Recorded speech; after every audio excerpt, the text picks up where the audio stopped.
Hey everyone, welcome back to the Autistic Tidbits and Tangents podcast.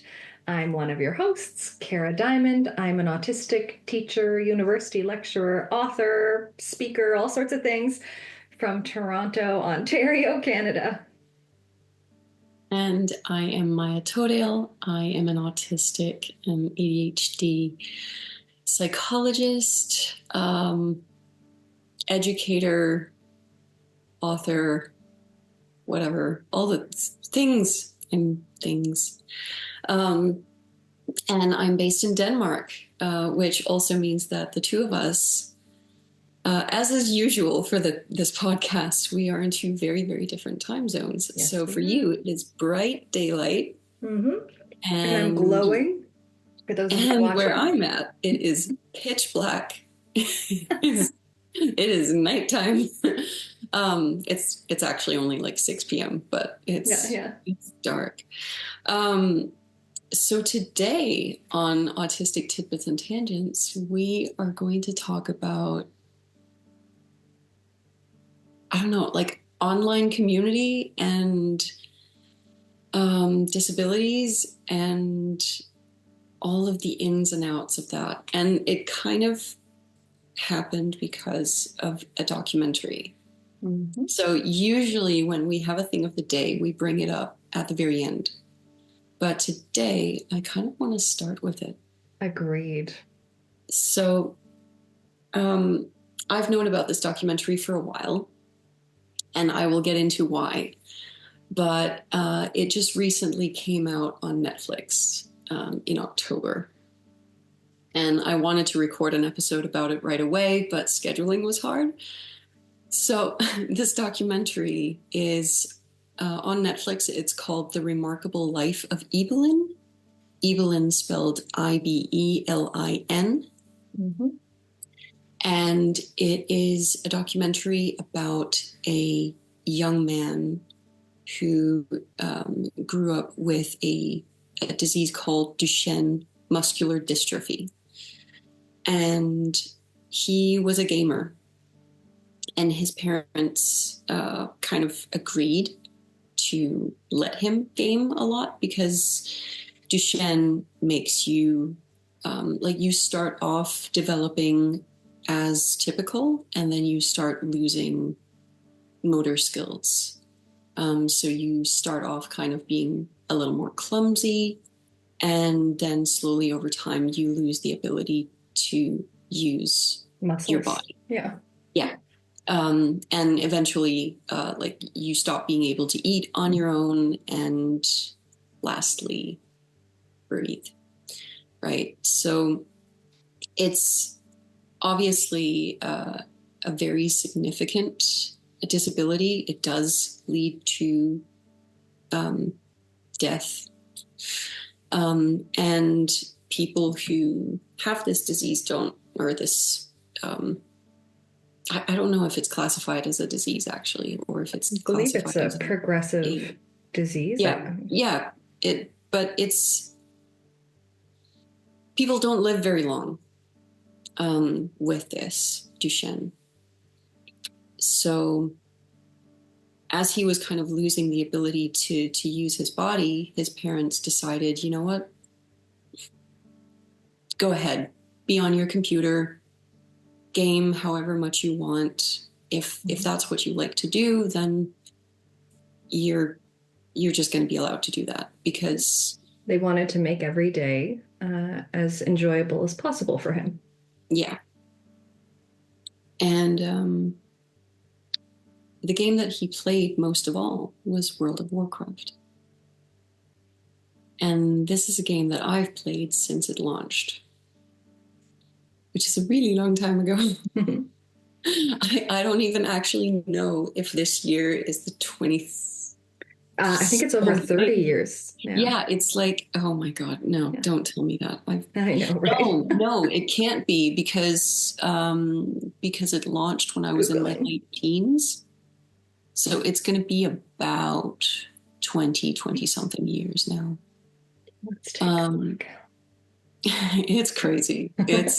That game has existed for so long. I don't know, honestly, how it's possible for them to keep it going the way they have. Anyway, tangent. So this young man, his name was Mats. He lived in Norway, which is, of course, very close to me in Denmark. Yeah. And he played World of Warcraft, and he played on a role-playing server. 20 years. 20 years. Yeah. Yeah.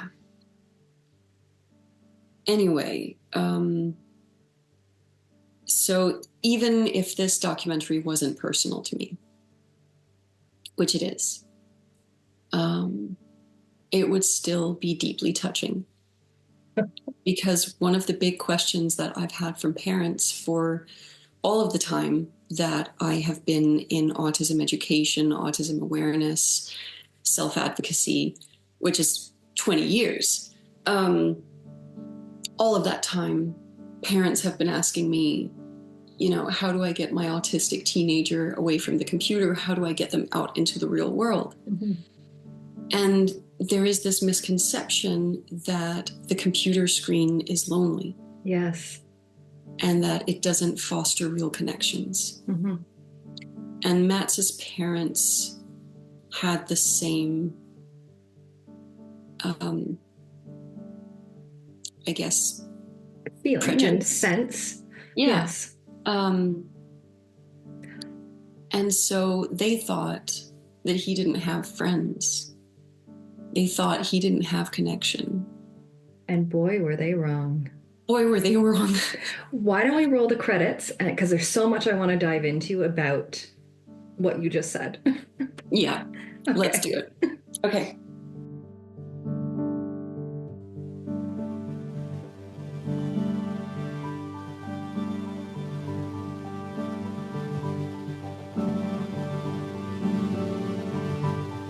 Welcome to Autistic Tidbits and Tangents. Candid conversations between autistic off-hour professionals. With lots of tangents in different accents. Cool. Trigger warnings for this episode include talks and discussions of disability, including Duchenne muscular dystrophy, death, and postpartum depression. There's a lot of discussion about role-playing, including the darker aspects of role-playing, including violence, sexual violence, etc. There's some talk about digital animal cruelty, role-played, not real, certainly. There is mention of neoliberalism and discussion of the effects of that. And then we are also briefly talking about the author who shall not be mentioned, as well as the wizard story that she made. Okay, so first of all, I just wanted to let you know, you had the idea we should watch the documentary right away, go into recording a podcast. And I have to say, I am so glad we did not. I watched it last night. I cried from beginning to end. My face was red and puffy. Like there was no way I could have recorded. I couldn't even speak. I couldn't speak. And I needed a bit of process. I still need processing time. But it was a really beautifully done documentary. And have tissues if anyone watching this or is planning to watch the fantastic, what was it called again? The Fantastic Adventures Remarkable Life of Ibelin. Yeah. And definitely if you're going to watch it, have tissues ready. Oh my goodness. Yeah. It nearly killed me. I was crying so much. So I actually have watched it twice. Okay. The first time I watched it was when it premiered in Denmark during a documentary festival. Okay. We have a little cinema in the center of Copenhagen that does all kinds of film festivals. It's a super cool place. But so documentaries kind of have a little world tour. Yeah. at various festivals around the world before they are pitched to, for example, Netflix or other streaming services and released. And I watched it back then. The reason I watched it back then is because the guild that Matt's was a member of, Starlight, is the guild that I'm a member of. Okay, let's pause there just for a second because we might have listeners who don't know what a guild is and how it works. Do you want to explain? Okay, so World of Warcraft is a massive multiplayer online game. It looks so cool. So I'm a big fan of RPGs in general. I also play Dungeons and Dragons. The RPGs I play, I usually play as an individual, but what it lacks is exactly what World of Warcraft offers, that ability to like talk to people, say whatever you want. It's not generic responses. You're not limited in your repertoire of whatevers. Sorry. Yeah, it's got a lot of really cool features for socializing. So because it's an online multiplayer, like you log into this world and everyone on each server, like there are different servers, everyone could not possibly be on the same server at once. Of course. But everyone on each server will be able to encounter one another. Yeah, yeah. And then there are two factions. There's the Alliance and the Horde. And they speak different languages. So you can't just communicate cross-faction. Like if you say something like out loud in game to someone, like if you're Alliance and you try to talk to someone who's Horde, the game will translate what you're saying into gobbledygook. I love so that. they will not be seeing your English or French or whatever language you're typing in. They're just going to be seeing blah. But okay, but if you're in, like, let's say you're both in the same faction or whatever, in the same faction, is there auto translate? Like if you were speaking Danish and someone else was speaking French, I was wondering. No. Haven't gotten there yet. And in fact, there are also different languages in each faction. Oh, so everyone can speak human in Alliance. Everyone can speak human. But then if you're an elf, if you're a night elf, you can speak their language. And if you are, a gnome, you can speak gnomish. This is like D&D. You have your languages that you speak. But one of the features is guilds. So you can create these groups, which are kind of like, it's kind of like having a Facebook group or whatever. Like it's like a club. It's like a membership. Yeah, it's a little membership club that you can join. And the way that you join guilds is going to be different depending on each guild, because each guild will be made up of a group of people and they have their own process for what they want to invite into their group. But basically you can meet people, you can talk to them, and you can decide to make these guilds. Each character can only be a member of one guild at a time. So you can't be a member of 30 different guilds all at once. But you Unlike me maxing out in Skyrim, like I now am the head of all the guilds, pretty much. But there are channels, like you can still create community channels, and you can be a member of a bunch of different community channels. The thing with guilds is like, that was the initial, like the early way of creating in-game clubs. And guilds, depending on what type of server you're on, will be doing different things, having different activities. So if you're on a normal server, it might be raiding. You might be going places and killing bosses together and getting loot. You kind of have like a mandate. What you're committed to.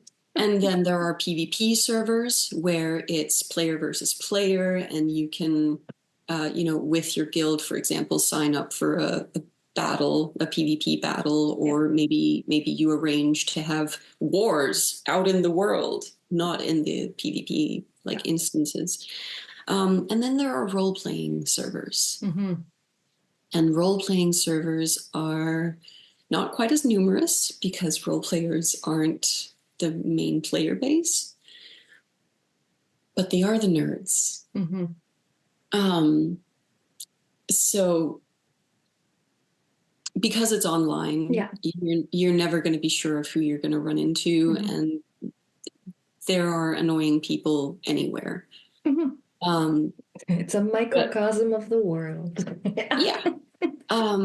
But on role-playing servers, what you'll find is that the amount of people who want to role-play, that is, pretend to be their characters and do things as their characters, it's going to be easier to find people like that. Yes. So you might be going on an adventure together. Say, maybe someone has pretended to steal something from your guild, and your guild is like, we got to get it back. Okay. Yeah. So we're going to make a plan for how we're going to infiltrate this place and go and like defeat the guards or whatever and get our thing back. Right. Yeah. Or you might, as Matt's was, so he was playing a private investigator. I loved that. Yeah. He could interact with anyone he wanted to. He could take on missions. Maybe someone's lost something, or maybe someone wants to escape. Find somebody, connect with someone. Yeah. Or find out if their spouse is cheating on them or whatever. Yeah. All of these different kinds of problems you might encounter, right? And so on a role-playing server, you're acting as someone else entirely. Mm-hmm. Which was the escape that Matt's found. Mm-hmm. But it's also the escape that I and so many others have found, right? Yes. Is being able to walk away from the reality that you're in mm-hmm. and go into this other world mm-hmm. and not have to deal with your real problems for a bit. Yeah, you deal with other problems. You have your own principles, your own skills. Exactly.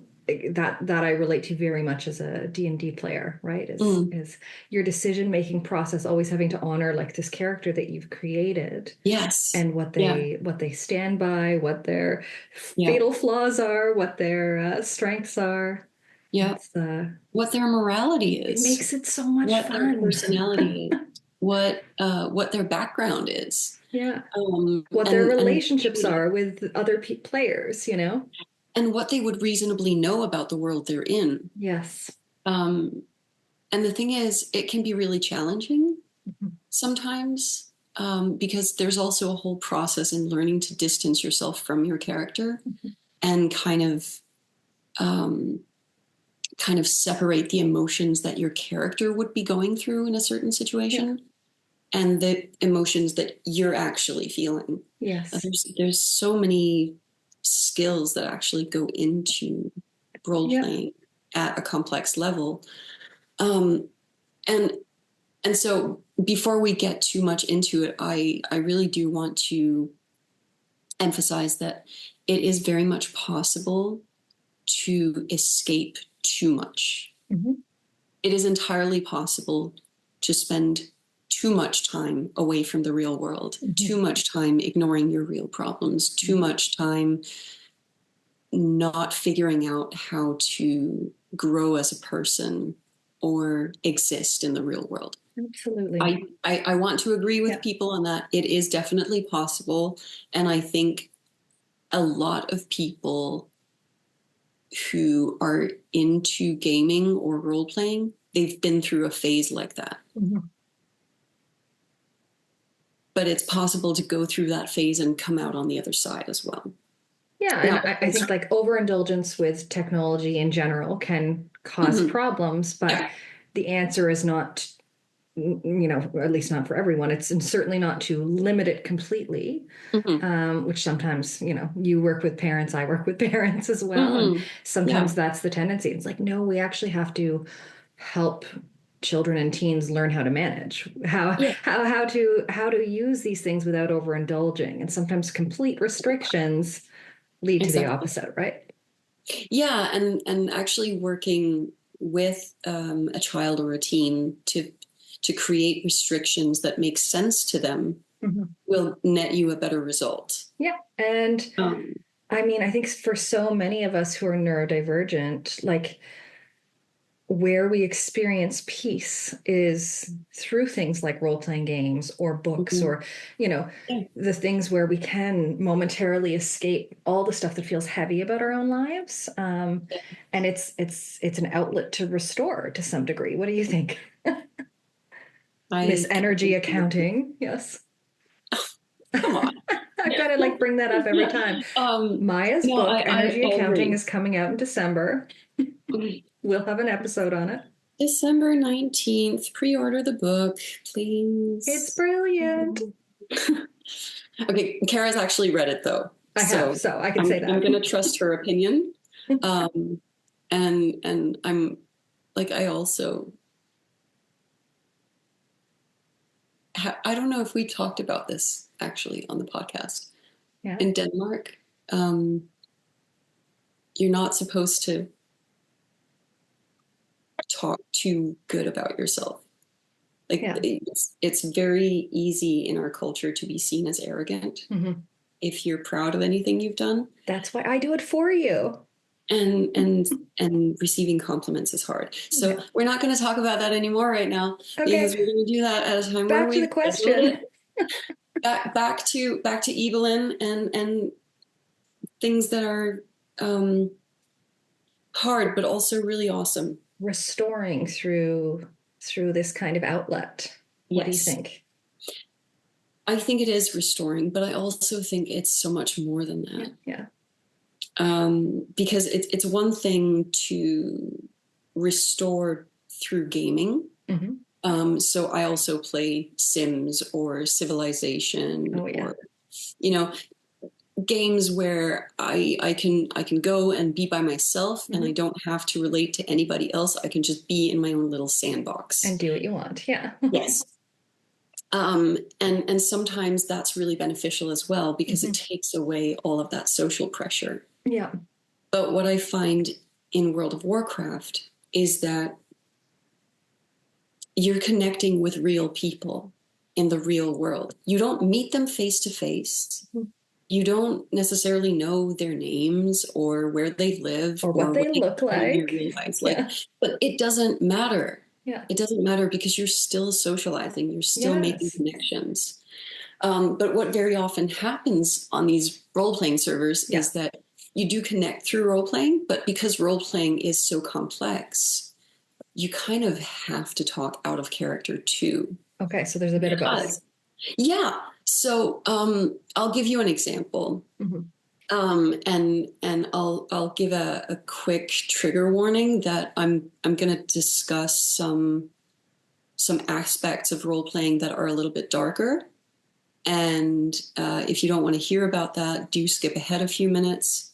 I don't know how long right now, but this is really just information about things that happen in role playing, right? Okay. So sometimes in role playing, we do touch on darker subjects such as violence or it might be a sexual encounter of some kind. Not necessarily, like, we're not talking writing pornography in real time. Some people do that, but they're kind of ostracized, honestly, from the role-playing community. They stay in a particular town, and it's like, if you want to do that, you go there, and you stay away from the rest of us. But, you know, characters might connect with each other or might want to engage in that way. But because people are... you know, suspending disbelief and actually trying to relate to their character. If you commit violence against their character without having discussed that with them first, you're going to have a conflict, right? So in the role-playing community, over the years, we've kind of found out that if we communicate in a particular way out of character, and, for example, have a talk about consent, right? Yeah. So a talk about, so right now my character is in this position, and my character would want to absolutely hit your character over the head. Can we do that? What's going to be the reaction here? Are you okay with your character being injured, or da da da da da? Yeah. You have these conversations out of character in channels that aren't visible to everyone. Yes. You can do them through whispers, or you can create out of character channels that are available to entire groups. But you'll be discussing things like this. Yeah. Sometimes they're really dark subjects, and sometimes people will reveal things about themselves in those situations. Yeah. For example, no, I'm really not okay with sexual. I'm uncomfortable with this. Yeah. Because something, right? Yeah. Or I at one point, this many years ago, I was doing a ritual to bring someone back from the dead. Yeah. And people were standing in a certain type of formation, and one person was like, no, I can't do this formation because my beliefs, I can't. That makes me super uncomfortable. And I was like, okay, fine, we'll change it. Change it. No worries. Right? Yeah. So you're constantly communicating with people, and actually what I think role-playing does, that it goes beyond just gaming and beyond building community, is that you are almost forced to learn social skills. You're forced to learn about teamwork and about conflict resolution, and in a highly nuanced way that people who don't do it wouldn't understand, because again, there are these different levels. You as a character, perspective taking and thinking about other characters. You as a human being with other players who are also human beings. Yeah. And tangent. I have to go where my thoughts tell me to go. There's also this interesting part where you create these shared memories with people, like you would in real life encounters, that you carry forward into all of your interactions. That's what I experience in D&D with my party, and the strength that we have as a unit, because we've played for years and years and gone through all these adventures together. And I can I am a visualizer. I can visualize it all in my brain, even though we haven't actually done it. But that's the fun thing is you have these experiences with other people, even though it wasn't real. And you bond through them, like they saved your life, or you saved theirs, or these things that you've been through. It goes beyond, watching a movie together, because you're not just experiencing the same story. Yeah, it's not passive. It is an active participation in what is happening. And because there are conflicts involved, there are personalities involved, there are real human emotions at stake, it is a very deep level of connection that you build through things like role-playing. And it sounds weird because some of these things are entirely stupid. Like one of the things we did in World of Warcraft that I remember from a couple of years back. So I've been primarily offline actually for a few years because of pregnancy and having a baby. And it's so immersive that you don't want to get back into that and have it take over. I genuinely don't have time to log on. I miss it so deeply. So this is a couple of years back. But one of the things we did was, so one of our guild mates had been poisoned, and we needed to find an antidote. But we couldn't just go and find the antidote. We had to make it. Okay, well, we're not going to experiment on our own guildmate. That would be terrible. It would have devastating consequences. So we had to find okay, what do we do now, right? Yeah. And it ended up with that we were role playing that we bought a bunch of pigs. Okay. Because something with pig anatomy or something. It was similar enough that maybe if the antidote worked on them, then it would work on maybe. Trigger warning: animal cruelty. Digital animal cruelty. Imaginary. Imaginary, yeah. Okay, so we bought all these pigs, and the thing was like, okay, so we needed a certain amount, and we were doing the maths with how many pigs did we need, Yeah. and my character was telling another character how many pigs he needed to buy, but this other character, let's say his thinking is not quite straight lined, like he's got a like not like the player is super intelligent and super fun and like this is nothing to do with the player, it's the character that is like this. I love that. So I tell him a number, and somehow in his brain this number becomes like multiplied a whole bunch of times.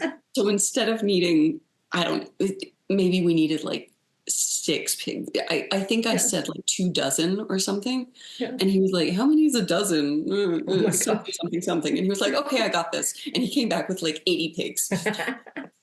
Hilarious. And so it's this weird thing with like, obviously this wasn't a real experience. And we didn't have the pigs in the game either, because you can't create these animals, like they're not actually there. We did have some because we role played it in a place that has pigs running around, but we didn't have 80 pigs. But you picture it in your head, and you're having this discussion in real time with these other characters, and the misunderstanding and the la la la la la, and like, how did this happen? What are we going to do with all these pigs? And it becomes this experience that you've actually shared, even though it wasn't real. Yes. And like, this wasn't a huge adventure where we went and did something heroic or anything. This was just something funny. Something on a Tuesday. Yeah, exactly. Exactly. But it's, hundreds of those experiences that build over time. So when you're watching this documentary about Ibelin and the years that he spent, and I want to make it clear, like, he was not a perfect guy. I didn't personally know him. I joined the guild, I think, 2 years after he died. Yes. I didn't personally know him, but all the time that I've been in the guild, I've heard stories about him. We'll get to that as well. So he's not a perfect guy. Yeah. He makes mistakes. He gets into conflicts with people. And this is shown in the documentary. Like, it's not that this was perfect in any sort of sense. It's a human experience, and humans are imperfect. Humans make mistakes. They have miscommunications, even in games. Yes, exactly. And when you take away the face-to-face interactions and you only have text-based communication, there's actually another level of how you need to work around miscommunications and conflicts. It actually in some ways becomes more difficult, and in some ways it can be emboldening. Like it can have you say things confidently that you might not say in real life, good or bad. Good or bad. But the thing is, it's not that these were relationships in which nothing bad ever happened. These were real friendships. And that, to me, is the whole point. And that is really what I wanted to talk about today, was the reality, like the deep connections that actually can be forged online, and how they are every bit as real as the friends we see in real life. There were 2 in particular that really stood out to me, and like we should get into both of them. But one, of course, was his first crush and having his first like wholesome little kiss on the cheek in the game, and the impact that had on him as someone who in his day-to-day life felt like an outsider, felt like those things were not within his grasp, which his family felt like, romance and things weren't in his grasp. And how he helped one of the other players connect with her son. That through the game, but helping them in their real life connect through the gameplay, and just like what a powerful impact, right? And this is where this documentary becomes very relevant to autism, because these people, this mother and her son, that son is autistic. Yes. And he was going through a very, very rough time with in a lot of ways, like sounded like it paralleled what Matt's was going through. Like, he in a way, like elect the son, I can't remember their names. So the son was sort of electing not to go to school and feeling such a disconnect from people, which again, he was going through school refusal, and he says in the documentary that he went through 4 years of not actually wanting to get out of bed, because he felt so disconnected from the world. He felt so hopeless, and he was so stressed out, I think, about that toxic stress. But also like the social demands. He didn't feel like he could navigate in real life. Exactly.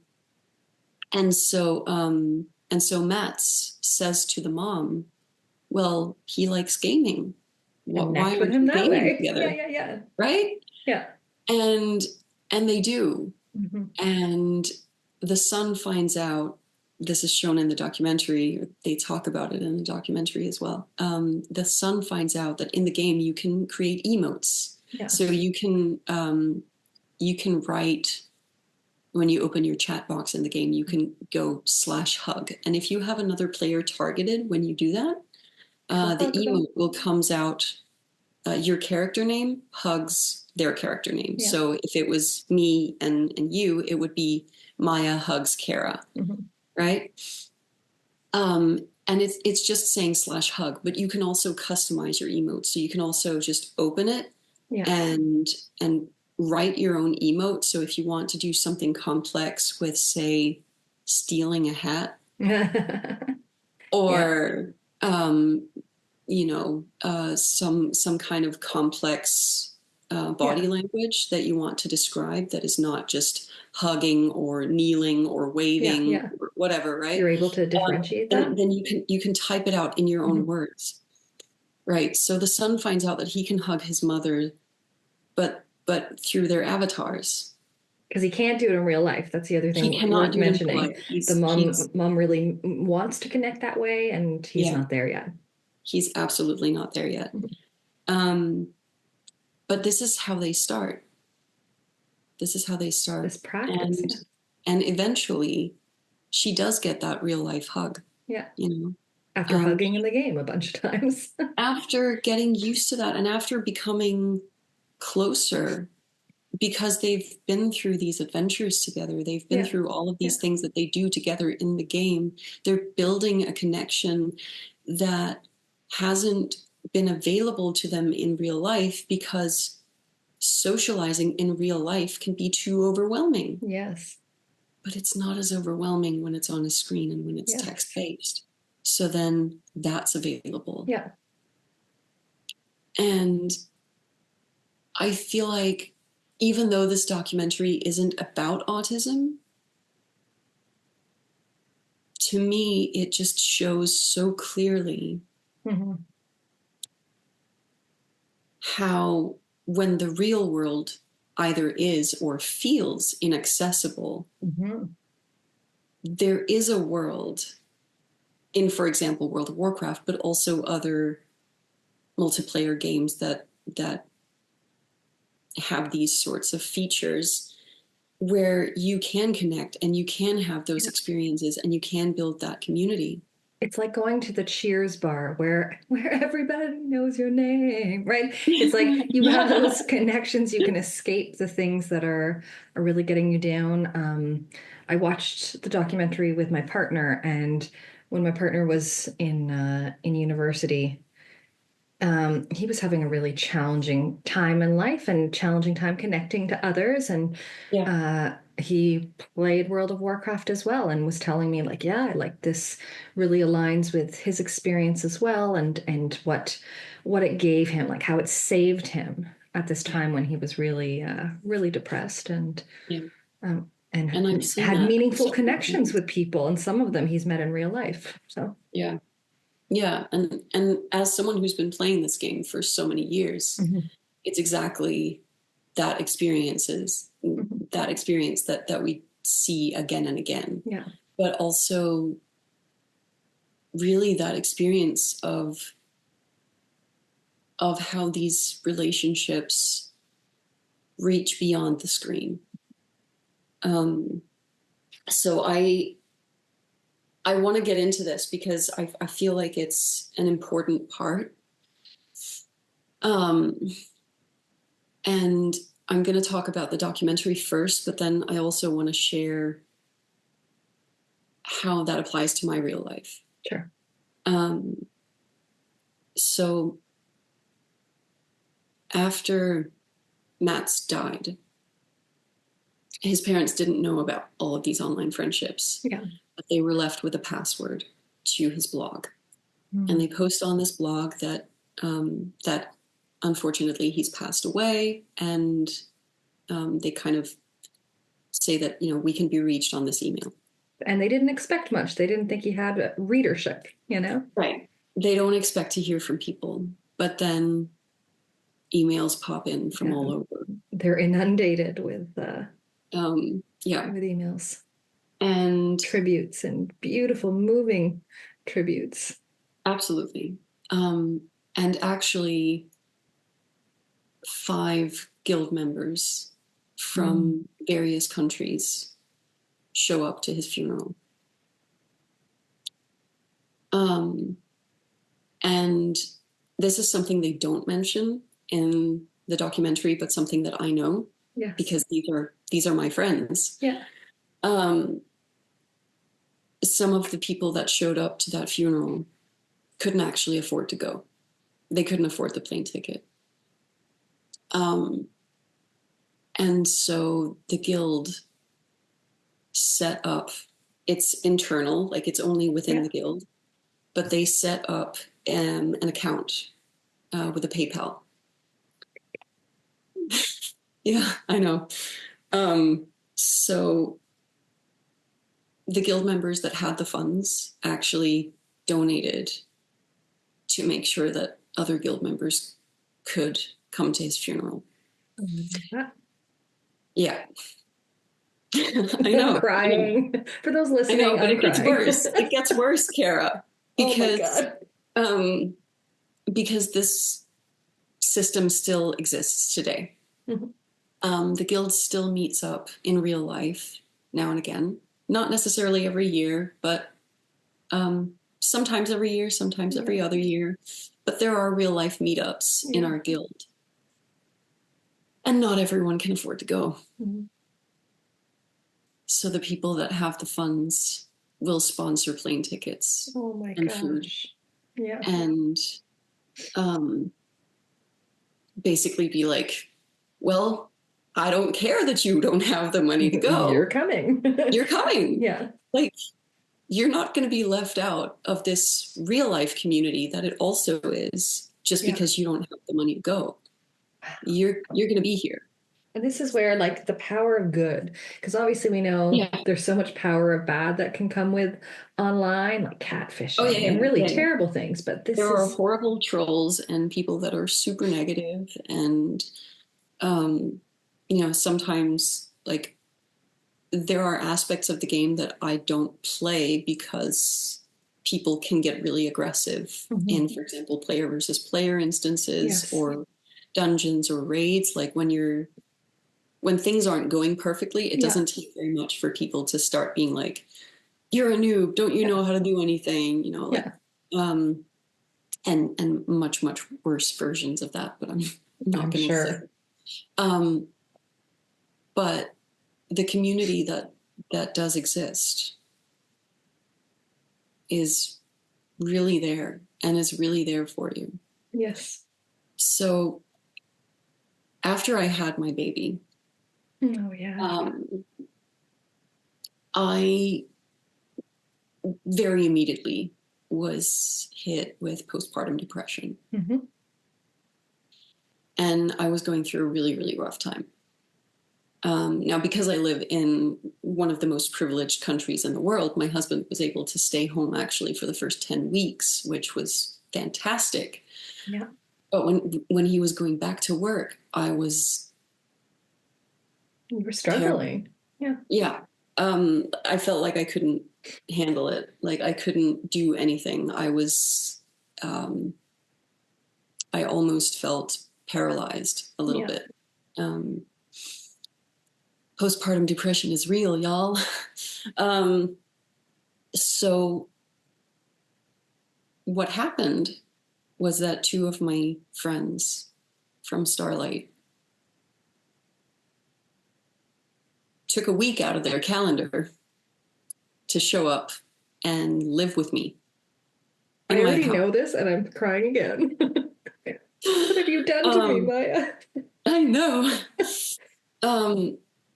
But like, obviously not everyone can just do things like this. But the fact that communities that are so strong exist, where these are not people that show up from the next town. Yes. These are people that came from two different countries to support you. Yeah. What a testament. To hang out with me for a week. Yeah. And play with my baby, obviously. But that's not something I would have had otherwise. Yes. But for this community. Mm-hmm. And so when I think back to my early 20s and my late teens when I started role playing, but especially my early 20s when I had, my mother constantly telling me this is a childish hobby and you need to grow up. You need to get past this and do real grown-up things. Mm-hmm. When I think back to that, I think if I had listened to her, first of all, would you be here today? For one, right? There's that. But also, my husband, I met through role playing. We've been together for 19 years now. Wow. My friends, I've met through role playing. Mm-hmm. Both my real life friends and my online friends. Yeah. Most of them I've met through role playing. And these are people that show up for me, that care for me, people that I show up for, people that I care for. It goes both ways. Yeah. It's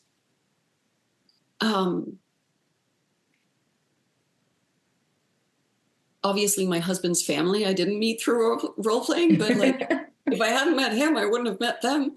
Yeah, yeah. There are very few people in my life that I would have known without role playing, mm-hmm. and without both the online and the real world communities that came out of that. And so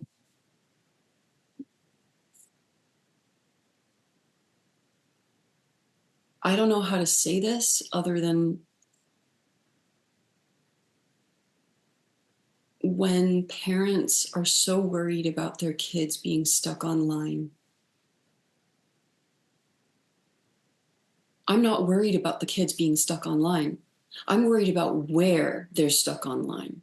That's such a good point. Yeah. I want to know who they're communicating with. I want to know what they're consuming, what they're learning about. Yeah, exactly. I want to know, are they just scrolling social media for 4 hours a day? Because that's harmful. Mm-hmm. That'll do your brain in. Yeah, for sure. Are they gaming? Okay, what games? What are they getting out of it? Are they what talking to people? What does that look like? Yeah. And what are they reaching for in those games? Yeah. What are they reaching for? What is it that they're not getting out of real life that they're getting in the games? I'm not worried about your kid being stuck online. I'm worried about what being online brings to your kid. And if they are stuck online with someone like Starlight, they're good.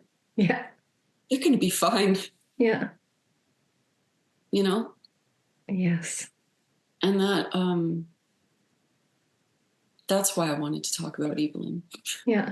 Just that counter perspective we don't hear about enough. But yeah, because we do demonize gaming still. And we forget so much about online communities, especially when we talk about gaming, because gaming is so often reduced to either solitary gaming. Yes. Or reduced to point and shoot type games. First person shooters. With people shouting at each other. But we don't hear about the teamwork that's happening. We don't hear about the real connections that are happening. I don't name names, right? But I've had kids in my clinic who play first person shooter games, but who also have met people through those games that they talk to. Like, they will log on to that game, not because they want to run around and shoot, but because they're hoping to see those friends online. Exactly. And that is completely different from what the parents are worried about, which is wasting away in front of a computer screen. And I mean, there's certainly ways to address that and make sure that other activities are also encouraged and built in. And but the other thing is, like, gaming in general is such a common activity for these age groups. It becomes a talking point. Like my younger brother Danny, he's autistic. He has an intellectual disability. He loves Nintendo franchise games, and some others as well, but Nintendo, he knows everything about. This is the one subject he can confidently speak on, and there's no like processing delay where almost any other topic is too much for him to participate in those conversations. And when you talk to him about video games, if you know your stuff, like he knows his stuff, it's brilliant. It's a way of like helping him to connect with people in a similar age group. And I think that's so important for teens and it's children. Also your way to connect with him. Like, if you feel like you can't connect with your autistic child or play a game, cousin or whoever, right? If you feel like you can't connect with them, okay, what is their special interest? Why do you know nothing about their special interest? Exactly. Oh my gosh, Maja, that just reminded me. I had I had a student, and he was really into art and anime and all this stuff, and he told me the story where he like walked into the kitchen one day and was like, I really like anime. And his parents were like, oh, is that a girl in your class? Like, you need to know something about your child's interests. And then it can even be a bridge. Like I remember a student I worked with like over a decade ago had difficulty transitioning from games, as many children do. Just like, hello, if you as an adult are watching a TV show and someone pauses it in the middle and doesn't give you time, like you're going to be pretty upset yourself. But I remember talking to this one child and his mom and being like, why don't you transition by having a round where you play together, a couple of rounds together? And that became like this beautiful ritual that connected them, and like everything got easier and they had so much fun together. Yeah. No, that makes so much sense. Yeah. No, I completely agree. It's that thing with like, if you feel like there's no way to connect, then maybe you're asking them to bridge the gap rather than you putting it yourself. Like so I generally don't want to even mention this because of who's connected to it, right? But back when that wizard story that we don't talk about anymore. The story that shall not be named. Well, I mean, I'll be honest. Nothing ages entirely beautifully. No. There are aspects of it that aren't great, but I don't have a problem with the stories. Yes. A problem with the author. Yeah. Right. So it's the author who shall not be named. And that wizard story that she wrote. Back when that was a thing, I was one of the ones that read those books and watched the movie and all of that, right? Well, I still have a lot of autistic kids in my clinic where that's the thing they connect to. That's their special interest. That's the first book that gets them excited about reading. Yeah. Yeah. And like, okay, fine. We're going to be talking about that. I'm going to engage in that subject. I'm going to put away all of my adult,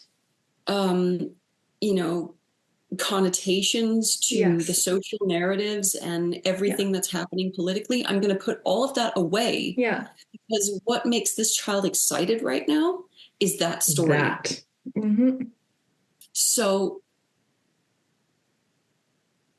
I don't care what's going on in the back of my mind and what I might be thinking, like, oh, this isn't maybe super great. But like, if the kid is excited about it, I'm going to engage.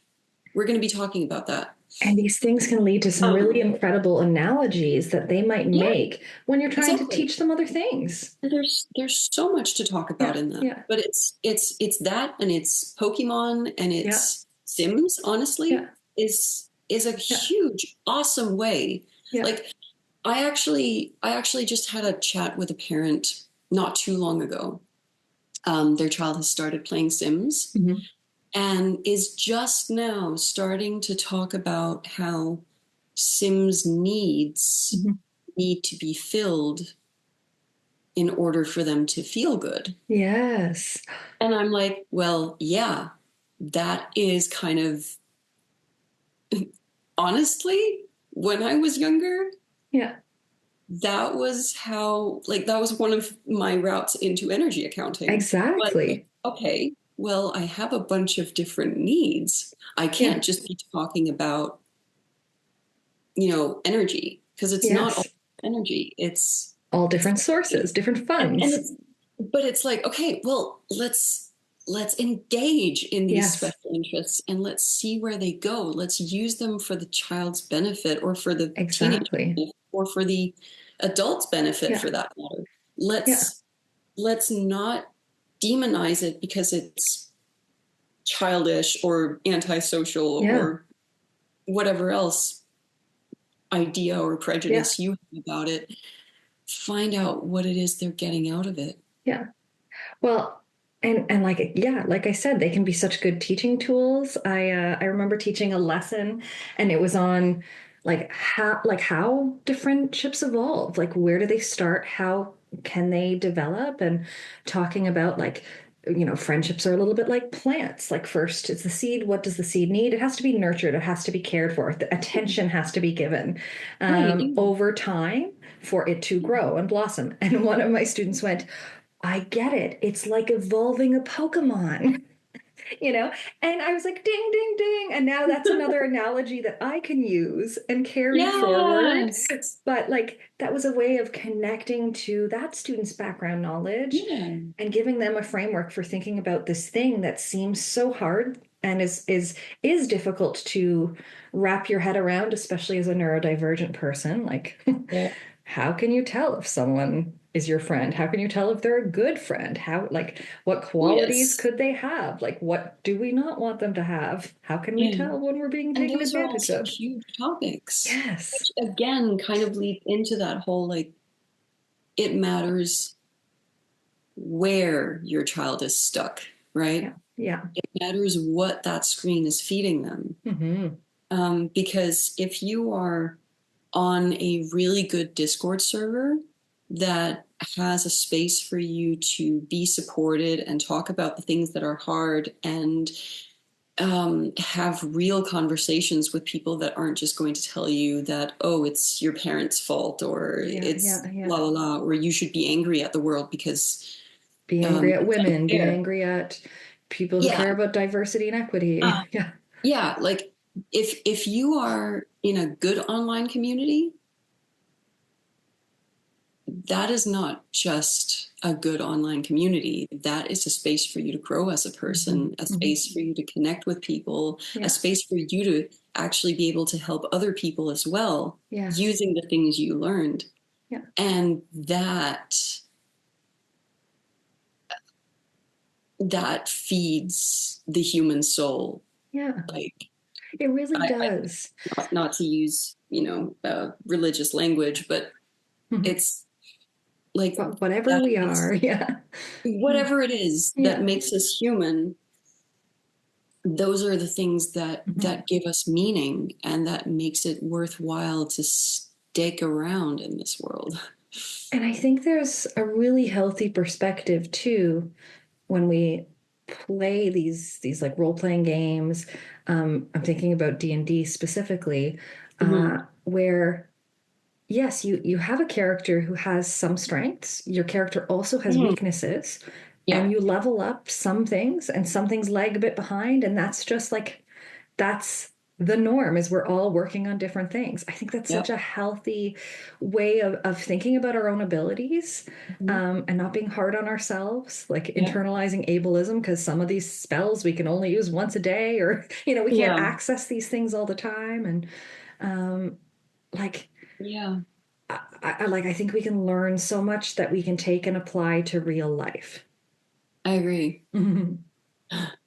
No, but at a higher level as well, because one of the things, so role-playing games are all very different, right? And there are definitely some games that I wouldn't recommend if you are prone to depression or things like that. So I spent a lot of years playing Vampire the Masquerade and Werewolf the Apocalypse and things like that. So this is a group of games that take place in what is called the world of darkness.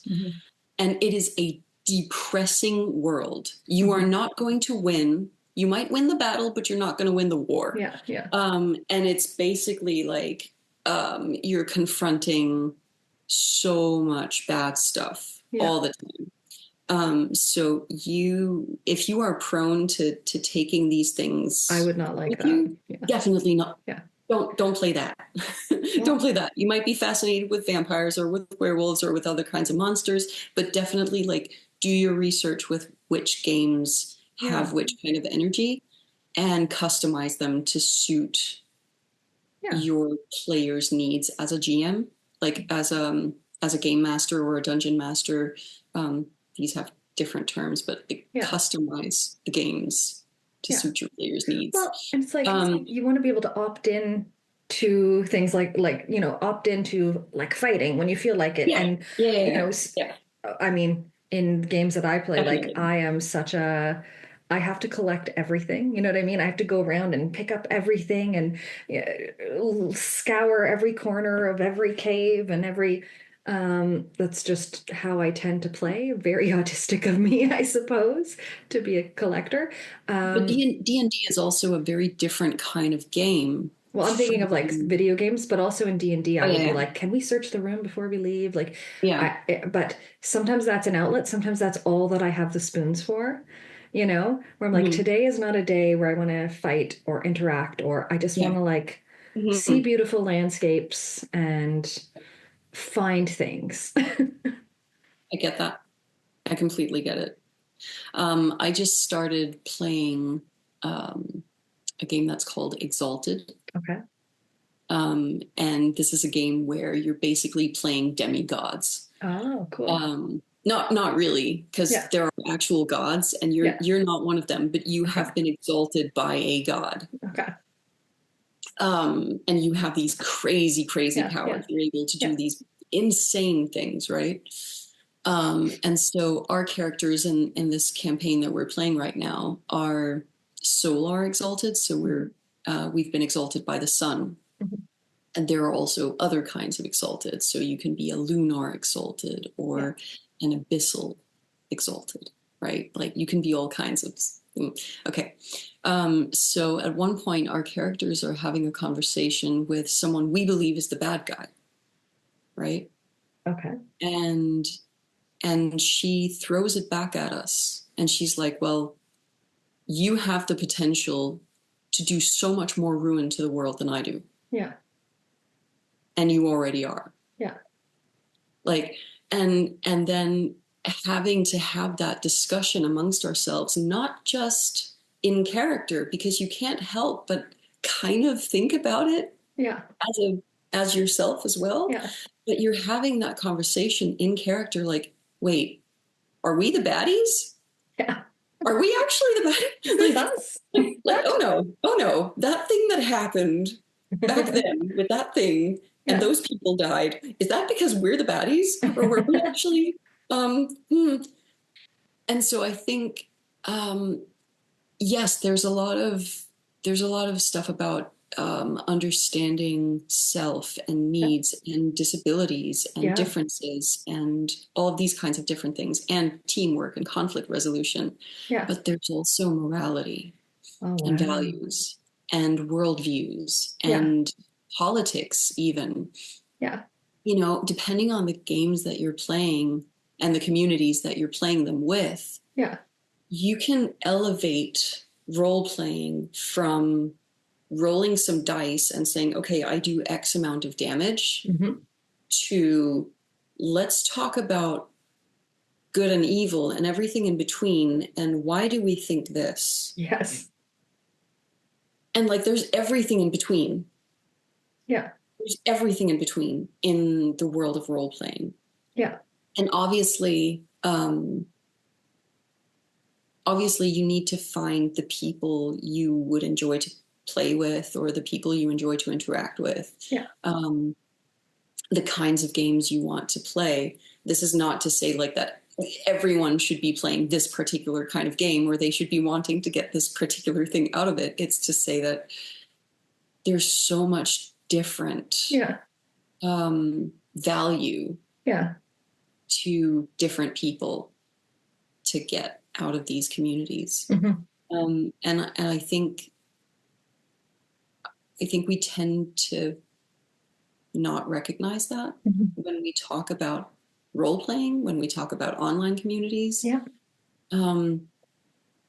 And I also, a part of me really wants to tack this on, is that role playing has evolved a lot in the last 20 years. It certainly has. 20 years ago, when I was doing LARPs then, first of all, of course, we were a lot younger as well, but I'm also talking about the people that arrange role-playing games and how they think about it. It's evolved a lot. One of the last LARPs that I was at was actually some time ago. Because I generally don't do live role-playing because it's too energy taxing for me to not be able to take breaks and whatnot. Like it is hard. I totally get that. I used to go on extra washroom breaks and go and cuddle cats for a while, and I didn't even realize I was self-breaking because it was so exhausting. and it really can be. So definitely there's some learning about your energy own management. needs with, energy management in role playing. Ta-da. No, but one of the last LARPs that I've been to was a 3-day role-playing LARP. And this was a game that took place in the world of darkness. So very, very dark themes, lots of potential for violence as well as sexual violence. And this was an 18+ game. And so there really was the potential to have some vulnerable experiences. But before the game even started, there was like an hour-long, I think, intro that all players had to go through about consent and about what is the script we are using for asking other players for consent to do this or this or that. Yeah. And if they refuse, if they don't want to engage in that play, this is the script for accepting that no and moving on. That's amazing. And I loved it. Yeah. I loved it because it made me feel so safe. Like I'm a person who does not want to play violence. Yeah. I'm fine with it with tabletop role playing. Absolutely fine. But like for live role playing, I do not want to play violence. I don't want to play anything sexual. Do not touch me. Yeah. And I'm a very touchy person. Like I love hugs, I'm very, very touchy. Yeah.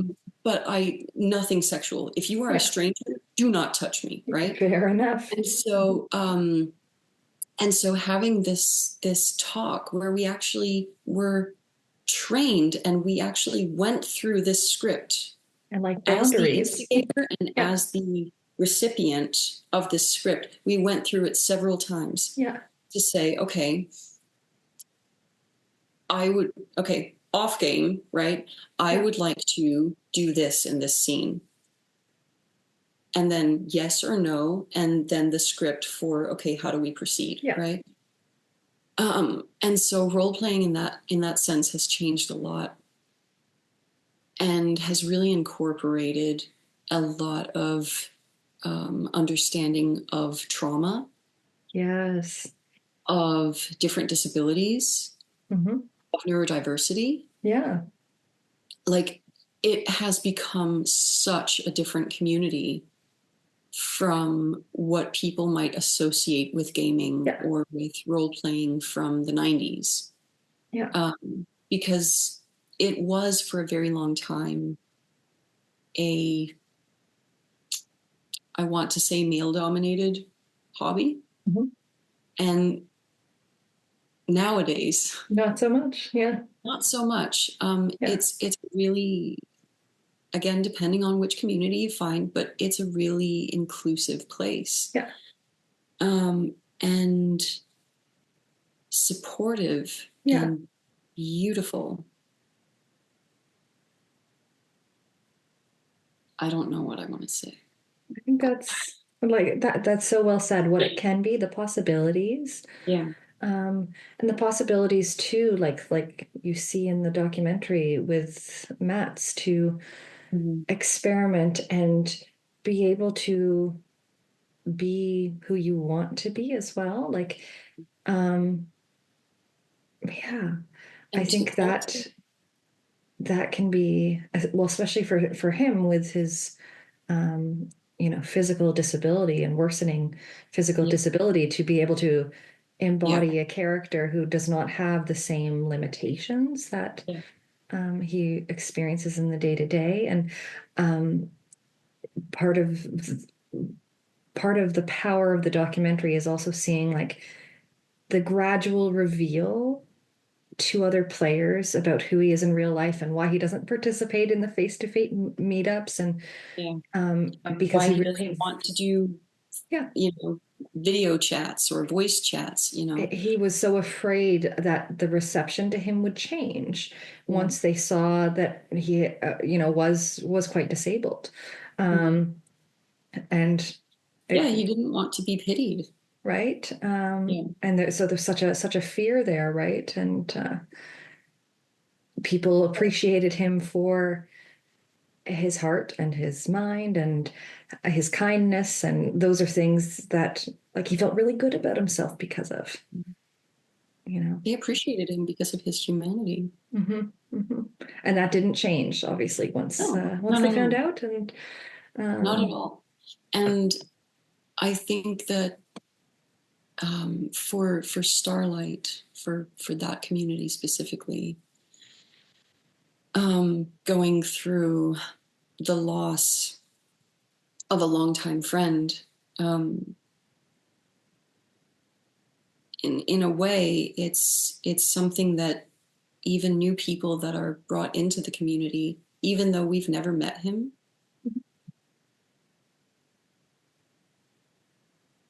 there's still... He's there.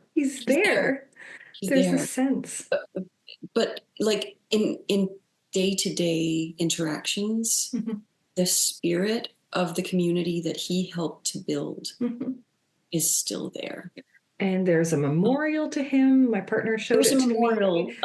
Yeah, so this is something that's one thing that's Well, fairly, there's a couple of things, yeah. Yeah, a couple of things. One thing that's fairly recent is that World of Warcraft actually added his gravestone to the game. Yeah. So you can go and visit his gravestone. And after the documentary came out on Netflix, for days, I want to say a week,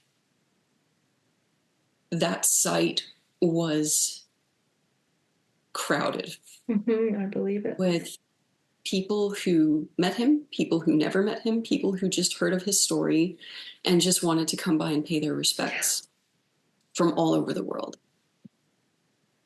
But that gravestone hasn't been there for very long. It was added, I want to say, a year or two back. Yeah. It's fairly recent. And obviously most people only know what it is now that the documentary is out. Yes. But Starlight meet up every year. Every year. Yeah. And have a memorial. And this is an in-character memorial. So this isn't off-game stories. These are characters that share stories of the adventures that they were on with Ibelin. Together. And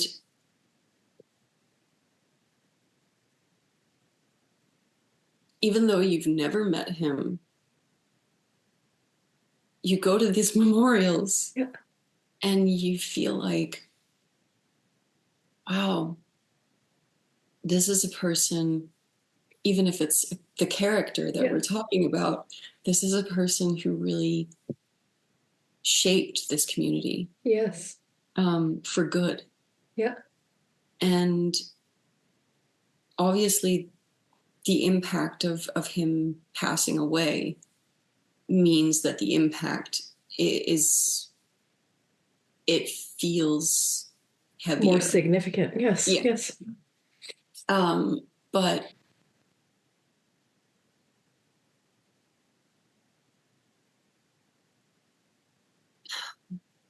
he and the people who are now my friends, and who have been for years,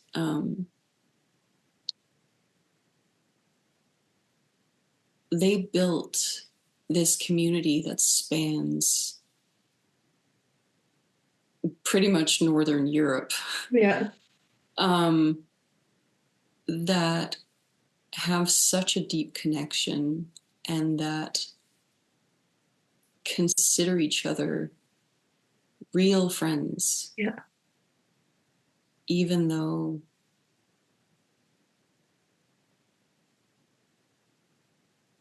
maybe we haven't all met in real life.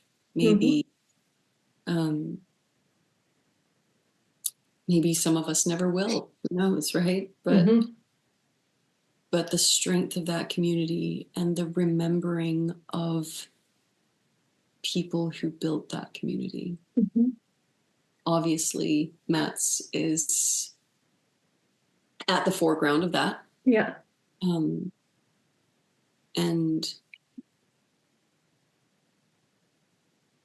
it's a strange experience because I didn't know him. But you feel like you do. But I feel like I do, but I also, what I do know is the impact he had on my friends. Exactly. And I know that inclusive, beautiful community that he helped to create and that he had around him. And I want that for everyone. I know. You know, I can't share Starlight with everyone. It's a small guild. It's a small guild. And it's actually it's a little bit overwhelming because after the documentary came out, a whole bunch of people want to join Starlight. Yeah, of course.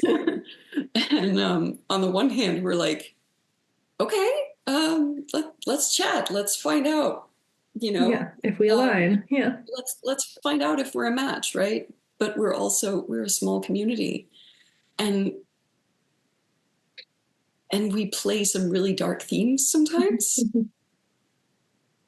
And it's such a concern now. Yeah. Having people want to join, and then like you don't know based on this documentary what kind of it's like. Yeah. You know something about Mats, and you know something about maybe the kinds of people that we are off screen, but you're also talking about a role-playing guild that has some themes and that has some stories. Yeah. And those things have to match as well, right? And yeah, it's kind of crazy, and kind of overwhelming. But I think it's because people crave that community. They crave that connection. Well, we live in a world that is increasingly neoliberal. It's increasingly all about rugged individualism. We lack a lot of community ties, at least in the West. And that, that is what we miss, right? That connection to others, that support, that like, I think of love, like love to others, love to my friends, love to even people I don't know. Like it's a radical act in this day and age, right? And I wish we all had more of that. I think it's I think it can be hard to foster that selflessness that is required to build this kind of community in an age where, as you say, the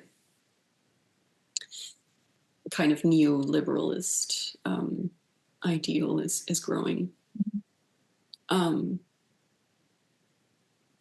And I'm going to say something that's radical even for me. But it kind of makes me understand why so many people look towards religion and religious communities. Yes. Because that is a place where you're welcome. You feel a sense of belonging. Yeah. And there's an organization already built around how to foster that sense of community. It's fairly easy to step into and to become a part of. And this can be weaponized sometimes. It can. It completely can. Not just in religion. I'm just thinking in general, political parties, in things general. Like that. Yeah. Can give people this sense, and not necessarily for all the right reasons. Also, some online movements that take advantage of people longing for belonging. Yeah. Longing for community, longing for friendship, longing for being seen and heard and understood, potentially. Yeah. And I think if there's anything that I'm really missing in how a lot of online sites work now, especially social media, I'm really missing that there are more spaces that encourage that kind of community building rather than farming for clicks.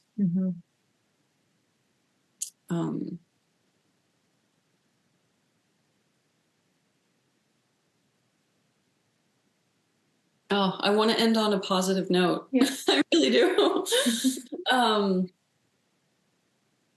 I really want to say to people that this documentary, The Remarkable Life of Ibelin, is worth a watch.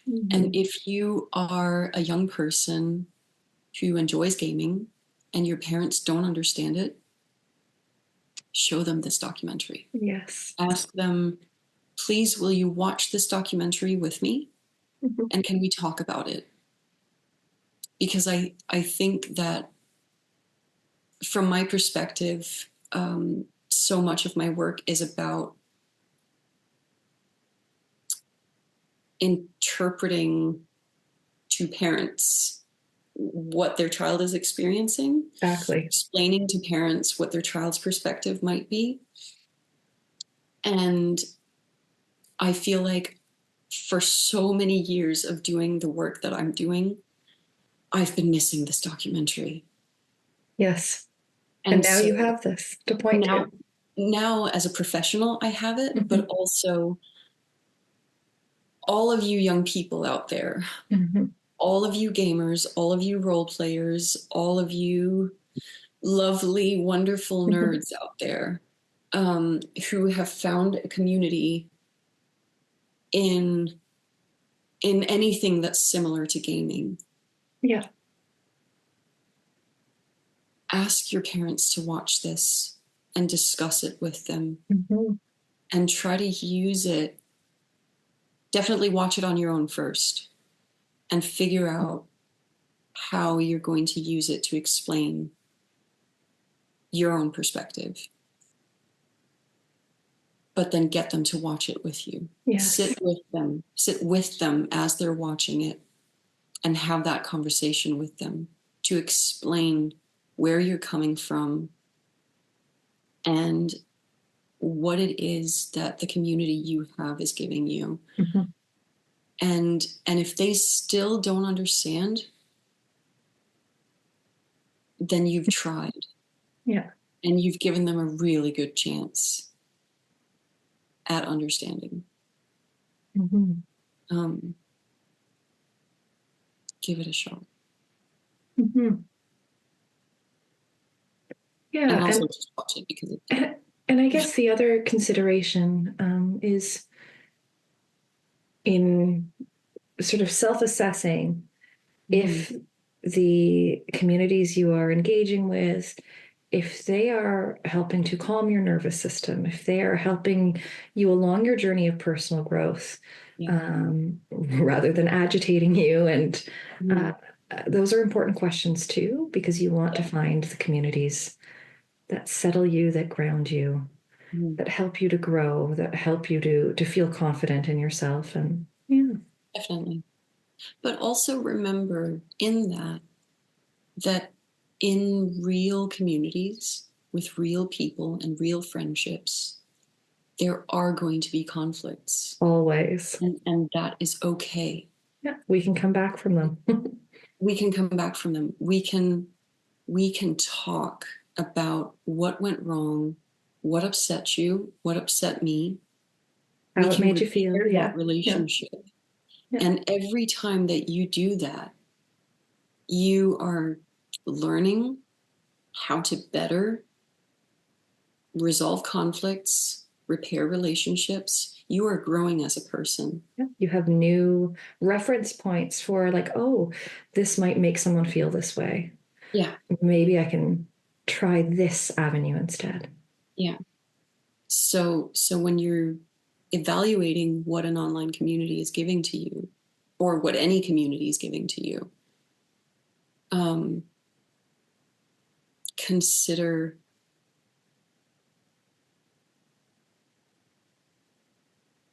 not just what it's teaching you in regards to your worldview, but also what it might be teaching you as a person about other people.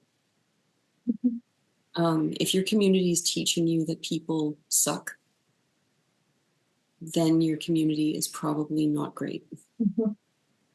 If your community is teaching you that people are flawed, that's a whole other thing. Nuance. It's all about nuance. Beauty, humanity.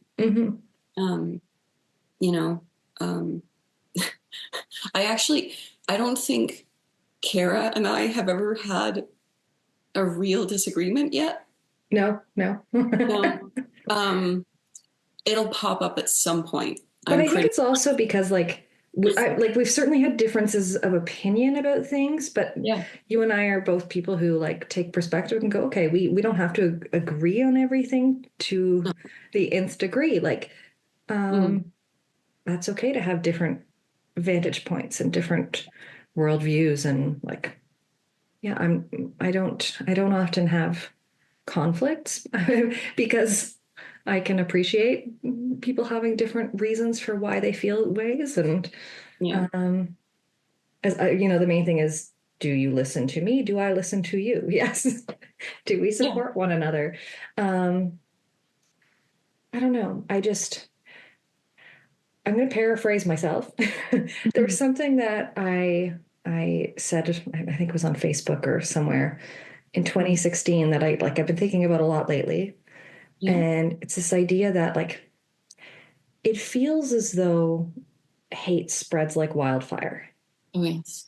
And I hope and I believe that love can spread at the speed of light. And that's what I want people to look for in these things. It's like, what is the tone? What is the, how does it fill you? I always,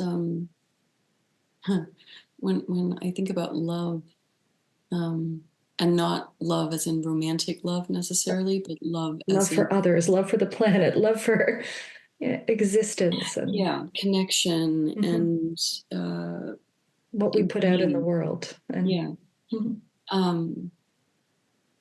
I think back sometimes to an old movie. It's actually a Johnny Depp movie. It's called Don Juan DeMarco. Never seen it. No. And it's a really silly movie, actually. But obviously, because of being about Don Juan, or a person who thinks he is Don Juan, it's very much about romantic love and intimacy.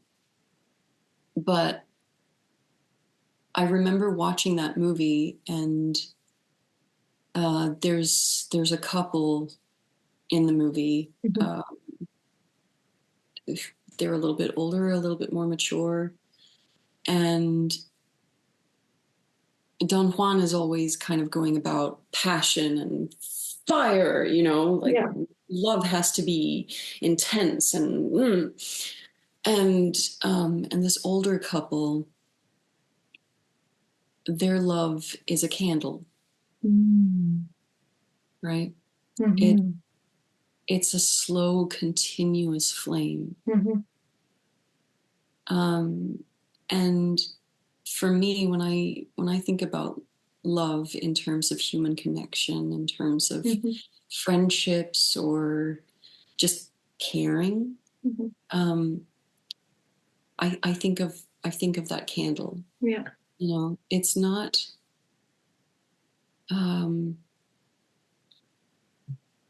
intense, it's not passionate, it's not crazy, it doesn't put me off my balance in any sort of way. It's just always there. Yes. And so whenever I feel like the world is bringing me out of balance, maybe I'm reading a lot of hate online. Maybe there's certainly a lot of that. Maybe there are some conflicts going on around, or maybe I'm afraid for things that are happening in the world. But that image of a candle that just keeps burning. A small source of warmth. Yeah. That is what I use to bring myself back, and to remind myself that I might not change the world, but I'm in charge of caring for that candle. Yes. I'm in charge of making sure that candle doesn't go out. And what a call to, we zoom out so much sometimes that it can feel so overwhelming, and it's important to have that view. but sometimes we need to really zoom in to what we can do, what we have here, what we have now. Yeah. All the way onto that little candle. Yeah. I love that. And I love you. I love you too. Yay. I can't wait to meet, by the way. I know. September 2025. Next year. We'll meet in person. It's going to be awesome. Mm-hmm. Well, I guess that's a wrap, everybody. Thanks for sticking with us. This was a really fun conversation for me, and I'm glad you were all here to enjoy it. I felt like we, as usual, kind of rambling and all over the place, but also, I feel like this is a conversation that we aren't having that much right now. Agreed. Yeah. And I hope that this can maybe set off a little spark or light a little candle somewhere. Agreed. Okay. Thanks. Bye. Be well. Take care. Bye. Bye.